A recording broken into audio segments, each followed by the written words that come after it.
செங்கல்பட்டு மாவட்டம் மதுராந்தகத்தில் நடைபெற்ற 12வது சர்வதேச யோகா தின விழாவில் 200க்கும் மேற்பட்ட பள்ளி மாணவ மாணவிகள் பங்கேற்று 30க்கும் மேற்பட்ட யோகாசனங்களை செய்து அசத்தினர்.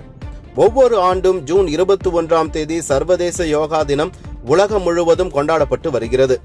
2015ஆம் ஆண்டு முதல் கடைபிடிக்கப்பட்டு வரும் இந்த நாள் இந்த ஆண்டு 12வது சர்வதேச யோகா தினமாக அனுசரிக்கப்பட்டது.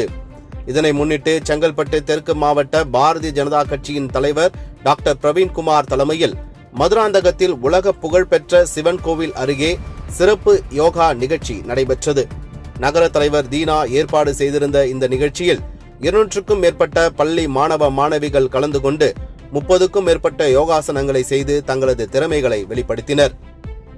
நிகழ்ச்சியில் பேசிய நகர தலைவர் தீனா, யோகாவின் முக்கியத்துவம், உடல் மற்றும் மன ஆரோக்கியத்திற்கு யோகா வழங்கும் நன்மைகள் குறித்து விளக்கி கூறினார்.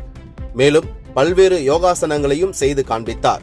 இந்த நிகழ்ச்சியில் மாவட்ட செயலாளர் முருகன், நகர பொதுச் செயலாளர் ராஜேஷ், நகர பொருளாளர் நரேஷ், மாவட்ட நிர்வாகிகள், சமூக ஆர்வலர்கள், பொதுமக்கள் மற்றும் பாரதிய ஜனதா கட்சி நிர்வாகிகள் உள்ளிட்ட ஏராளமானோர் கலந்து கொண்டு யோகா பயிற்சியில் ஈடுபட்டனர்.